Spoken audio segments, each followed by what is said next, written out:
सबका अपना अपना अनुभव हो सकता है। मुख्य बात यही है कि हमारे भीतर जो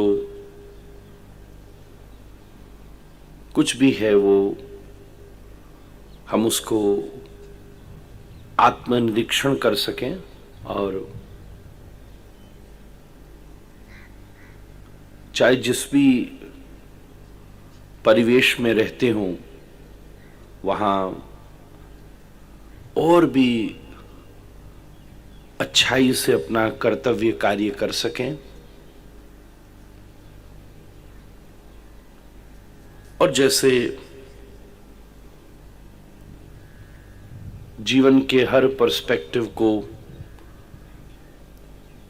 बहुत अच्छे से करने का हम प्रयास कर रहे हैं, उसी प्रकार जो हमारे भीतर भक्ति है हम उसको भी उतना ही। दुनिया अनसर्टेन है, ये बात तो कंफर्म है। तो अनसर्टेनिटी में आराम से रहना हो तो कुछ न कुछ सर्टेन साथ होना चाहिए। ऐसे ही हम अपने जीवन की योजना बनाते हैं।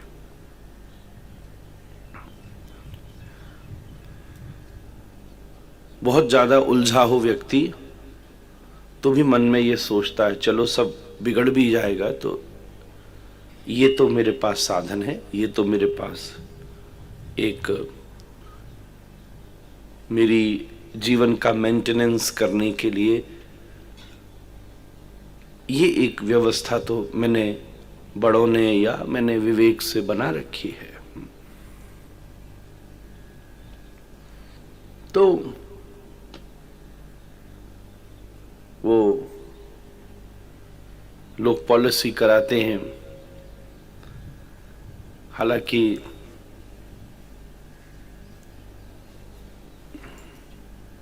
आज कमर्शियल दुनिया ने मृत्यु का भी एक प्राइस टैग लगा दिया। किसी की डेथ 10 लाख वर्थ है, किसी 10 करोड़ है, इजंट इट? चला गया तो मिल जाएगा, ऐसा ही तो है। तो सबकी अपनी एक प्राइस टैग लगा दिया, वो भी नहीं छोड़ा। कोई सोच सकता था पानी भी बिकेगा, बिक रहा, जहां हमारे यहाँ देवता माना गया। इतना हमारे जीवन का इतना ज्यादा केंद्र अर्थ है। अभी कुंभ के समय हमको किसी ने बताई कि एक व्यक्ति ने किसी के नाम से फोन पर व्हाट्सएप करके डिजिटल डिप लगाने का 1000 रुपया चार्ज कर लिया और बोले बहुत पैसा कमा लिया उसने कि लाइव कॉल करके मैं डिप लगा लूंगा और बस आप ऐसे जैसे उसको जैसे समदर्शन जैसे कोई देख कर नहा ले। पता नहीं कितनों ने अवेल किया। करने वाले ज्यादा फुर्सत में होंगे, कराया चलो वो उतने से ज्यादा, करने वाले ज्यादा फुर्सत में होंगे। तो मृत्यु का भी प्राइस टैग लगा लिया लोगों ने, तो जीवन के साथ, जीवन के बाद। तो हम अनसर्टेनिटी में अगर अपने पास विकल्प हो, सर्टेन चीजें निश्चित हों, तो जीवन में एक विशेष विश्राम और आराम के साथ व्यक्ति रहता है।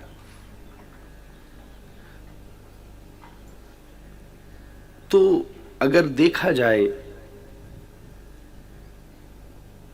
तो एकमात्र वास्तविकता से अनुभव किया जाए तो न तो शरीर सर्टेन है, न व्यवस्था, न व्यवहार। अर्थ का भी नहीं मालूम। हम आप कितने लोगों को देख रहे हैं 5-7 वर्ष में साइकिल पर चलने वाला व्यक्ति अपना हवाई जहाज उड़ा रहा है। अपना हवाई जहाज उड़ाने वाला व्यक्ति किसी को शक्ल नहीं दिखा पा रहा है। अलग अलग फेजेस हैं जीवन के। पर इन सब अनसर्टेनिटी में सबसे पहले हमें ये खोज लेना चाहिए, ये क्यूरियोसिटी से ही हमारी स्पिरिचुअलिटी शुरू होती है। अथातो ब्रह्म जिज्ञासा, इस क्यूरियोसिटी से ही हमारा ये सब सिस्टम शुरू होता है, जिसका one of the major part है जो हमने प्रोसेस किया है कि इस अनसर्टेनिटी में सर्टेन क्या है। अथातो ब्रह्म जिज्ञासा, अस्थाई में स्थाई क्या है। और जैसे जैसे स्थाई का बोध होने लगता है, हमारे भीतर धीरे धीरे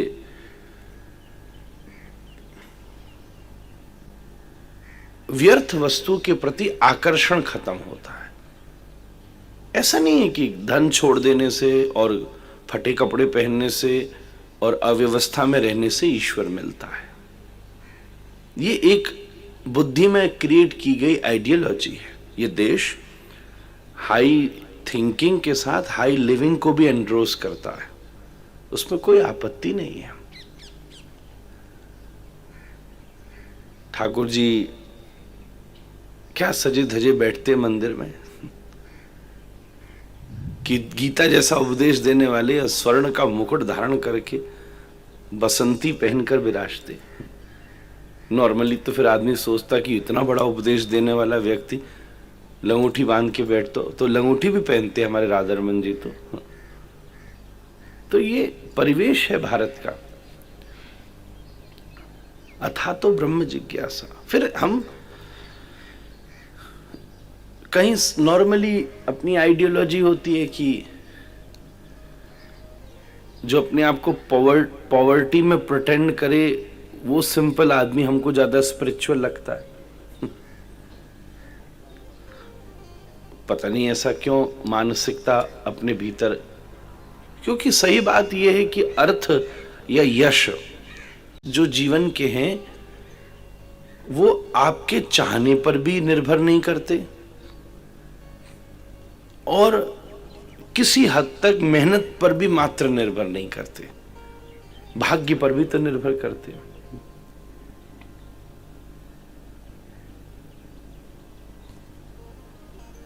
एक महापुरुष से मैं परिचित हूं, अब तो 90 वर्ष की उनकी उम्र होगी।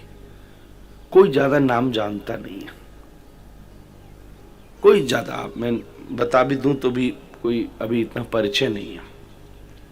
पर मैं समझू भारतवर्ष में और बिल्कुल इसी तरह से सुव्यवस्थित, बहुत बढ़िया व्यवस्था से कम 100 से ऊपर आश्रम होंगे उनके।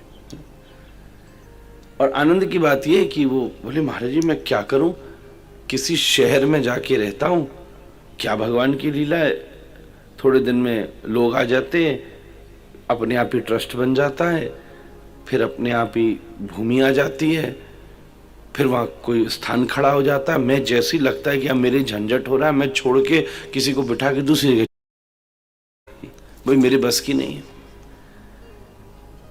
और बोले महाराज मैं 50-60 जगह छोड़ छोड़ के 90 वर्ष की उम्र में आया और जहां जहां बैठा वहीं वहीं स्थान बनता गया। अब मैंने कि भगवान की आप पे कृपा है महाराज जी। तो उन्होंने मुझसे ये बात कही, बोले महाराज जी अर्थ मेरे भाग्य में अर्थ है, यश नहीं है, जानता मुझे कोई नहीं है। तो कई बार ये साधन चाहने से थोड़ी ना मिल जाते, चाह तो माने कोई न माने, चाह तो प्रत्येक व्यक्ति रहा है, पर प्रत्येक व्यक्ति को तो नहीं मिल रहा है। अर्थ तो चाह से रहा है, पर यश भी खूब चाह रहा है। बहुत सारी जगह आजकल हमने देखा लोगों को, यूं आए तो हाथ यहां जोड़ेंगे, मुंह उधर करेंगे कि फोटो खींच लो, ऐसे ये नई चीज आई है एक। ये ऐसा कुछ साल पहले तक हमने नहीं देखा। यूं मतलब जैसे मानो ठाकुर जी इधर है, अब हाथ इधर जोड़ रहे हैं, हाथ ही उधर है और पूरा उधर है कि शक्ल गायब नहीं होनी चाहिए कैमरा के सामने।